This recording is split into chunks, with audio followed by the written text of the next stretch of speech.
اصفہانی خاندان کا تعلق کلکتہ سے تھا۔ یہ لوگ کلکتہ کے انتہائی متمول خاندانوں میں شمار ہوتے تھے۔ ابوالحسن کا تعلق اسی اصفہانی خاندان سے تھا۔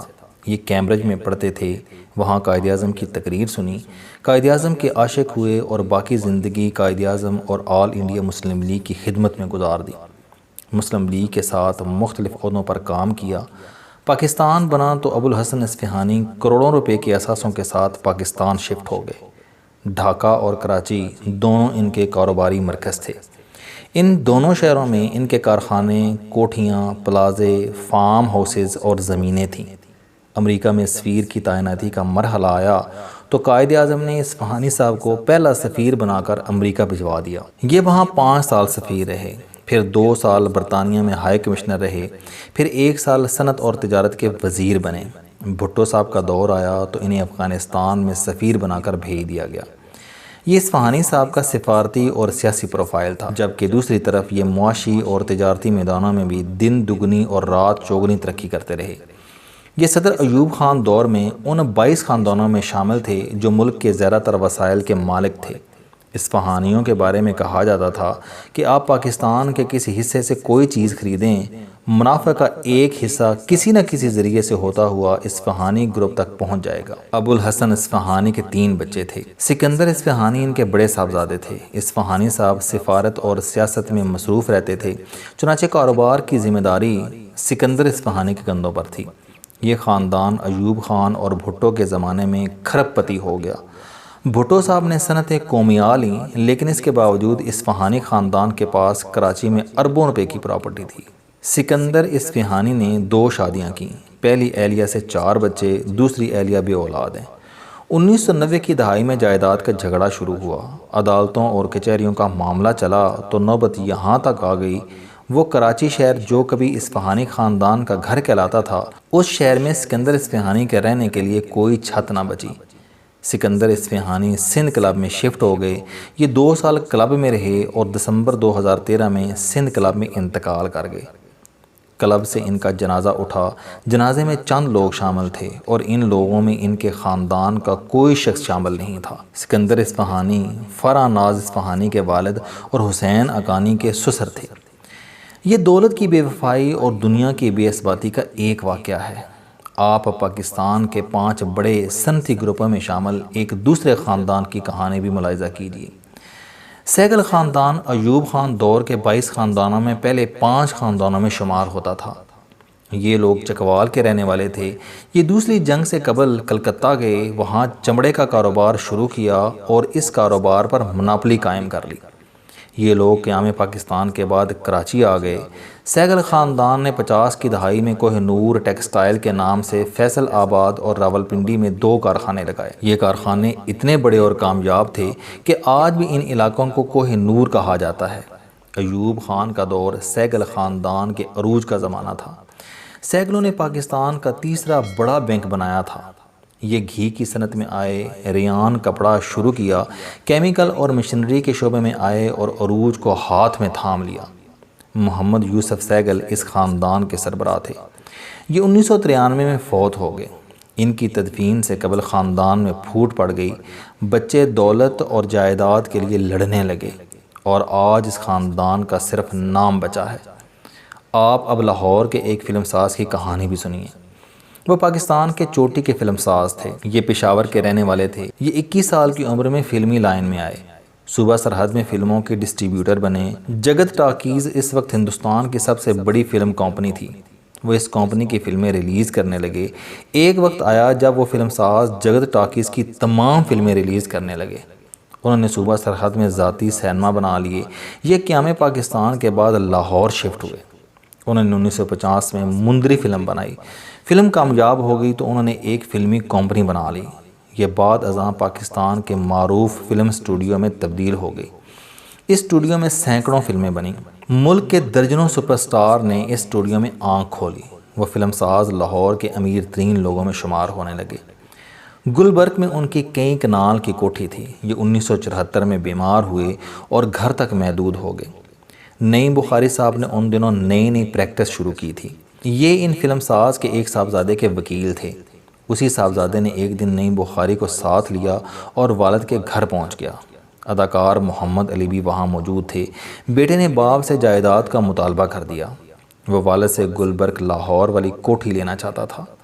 باپ نے بیٹے کی منت کی، میں بیمار ہوں، میں اس حالت میں کہاں جاؤں گا؟ میں آپ کو یہ کوٹھی لکھ دیتا ہوں، آپ کاغذات اپنے پاس رکھ لو، میرے مرنے کے بعد کوٹھی کا قبضہ لے لینا۔ بیٹے نے انکار کر دیا۔ اس کا کہنا تھا ابا جی آپ کو یہ گھر ابھی خالی کرنا ہوگا۔ فلم ساز کی صورتحال پر محمد علی اور نعیم بخاری دونوں کو ترس آ گیا۔ محمد علی نے فلم ساز کے صاحبزادے کو پیشکش کی، زیبا بیگم کے پاس 1.5 کروڑ کے زیورات ہیں، آپ یہ زیورات اپنے پاس رکھ لیں، لیکن فلم ساز کو اس گھر میں رہنے دیں۔ آپ کو جب یہ گھر مل جائے گا تو آپ میرے زیورات مجھے واپس کر دینا۔ مگر صاحبزادہ نہ مانا۔ یہ معاملہ طول پکڑ گیا تو صاحبزادے نے بریف کیس سے پستول نکال لیا اور والد پر تان دیا۔ والد کی آنکھوں میں آنسو آ گئے۔ وہ اٹھ کر اندر گئے، چیک بک لے کر آئے، 60-70 لاکھ روپے کا چیک کاٹا۔ یہ چیک صاحبزادے کے حوالے کیا اور آنکھیں نیچے کر کے بولے، آپ یہ رقم لے لو اور مجھے اس کے بعد کبھی اپنی شکل نہ دکھانا۔ اس نے وہ چیک جیب میں ڈالا اور نعیم بخاری کے ساتھ واپس چلا گیا۔ وہ فلم ساز 1983 میں انتقال کر گئے۔ انتقال کے وقت ان کا کوئی اپنا وہاں موجود نہیں تھا۔ نعیم بخاری صاحب کے بقول، یہ منظر دیکھنے کے بعد میرے دل میں پوری زندگی کے لیے دولت کی خواہش ختم ہو گئی۔ یہ صرف 3 واقعات ہیں۔ آپ اگر چند لمحوں کے لیے آنکھیں کھول کر دائیں بائیں دیکھیں تو آپ کو اپنے ارد گرد سینکڑوں ایسی مثالیں ملیں گی۔ آپ نے بھی درجنوں لوگوں کے عروج کا سورج زوال کے اندھیرے غار میں اترتا دیکھا ہوگا۔ ہم میں سے زندگی میں صرف 10 چیزیں بے وفائی کرتی ہیں۔ ہم اگر ان 10 بے وفاؤں کی فہرست بنائیں تو عہدہ، دولت اور اولاد پہلے 3 نمبر پر آئے گی۔ ہم عہدے کے لیے ایمان، عزت، سیلف ریسپیکٹ، اخلاقیات، صحت اور خاندان تک قربان کر دیتے ہیں، لیکن یہ عہدہ سب سے زیادہ بے وفا نکلتا ہے۔ میں نے زندگی میں بے شمار لوگوں کو عہدے کے لیے دوسروں کو قدموں میں بیٹھے، اپنے کرتے کے دامن سے دوسروں کی رال صاف کرتے، دوسروں کے کتوں کو نہلاتے اور اپنی پگڑی سے صاحب کی گاڑی کا شیشہ صاف کرتے دیکھا، لیکن عہدہ اس کے باوجود ان کے نیچے سے نکل گیا۔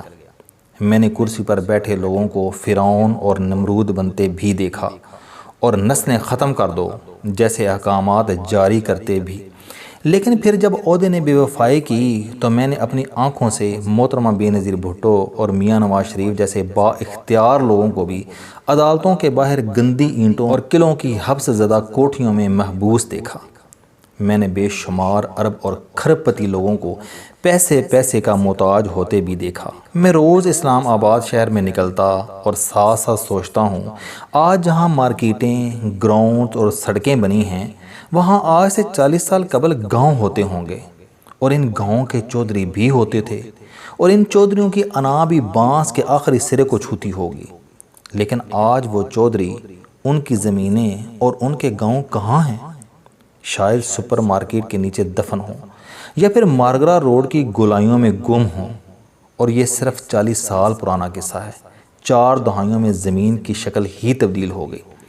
دولت مند غریب ہو گئے، مالک ملازم بن گئے اور نمبردار وقت کے سیاہ صفوں میں جذب ہو گئے۔ چنانچہ پھر دولت سے بڑی بے وفا چیز کیا ہوگی؟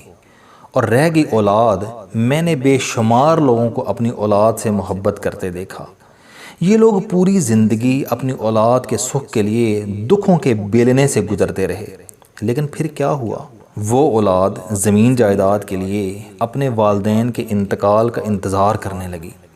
میں نے اپنے منہ سے بچوں کو یہ کہتے سنا، ابا جی بہت بیمار ہیں، دعا کریں اللہ تعالیٰ ان کی مشکل آسان کر دے۔ اور یہ وہ باپ تھا جو بچوں کے نوالوں کے لیے اپنا ضمیر تک بیچ آتا تھا۔ میں نے ایسے مناظر بھی دیکھے، بابا جی کے سارے بچے ملک سے باہر چلے گئے، بابا جی نے تنہائی کی چادر بن بن کر زندگی کے آخری دن گزارے۔ انتقال ہوا تو بچوں کو وقت پر سیٹ نہ مل سکی، چنانچہ تدفین کی ذمہ داری ایدی فاؤنڈیشن نے سنبھالی، یا پھر محلے داروں نے۔ یہ ہے کل زندگی، اولاد، دولت اور عہدے کی بے وفائی، ان بے وفائیوں کے داغ اور آخر میں قبر کا اندھیرا۔ یہ وہ حقیقت ہے جس سے ہر شخص واقف ہے، لیکن اس کے باوجود انسان کا کمال ہے، یہ دیکھتا ہے لیکن اسے نظر نہیں آتا، یہ سنتا ہے لیکن اسے سنائی نہیں دیتا، اور یہ سمجھتا ہے لیکن اسے سمجھایا نہیں جا سکتا۔ ہر روز لوگوں کو تباہ ہوتا، مرتا، ذلیل ہوتا دیکھتا ہے، مگر یہ ہر بار خود کو یقین دلاتا ہے یہ میرے ساتھ نہیں ہوگا۔ کیوں؟ کیونکہ میں دوسروں سے مختلف ہوں۔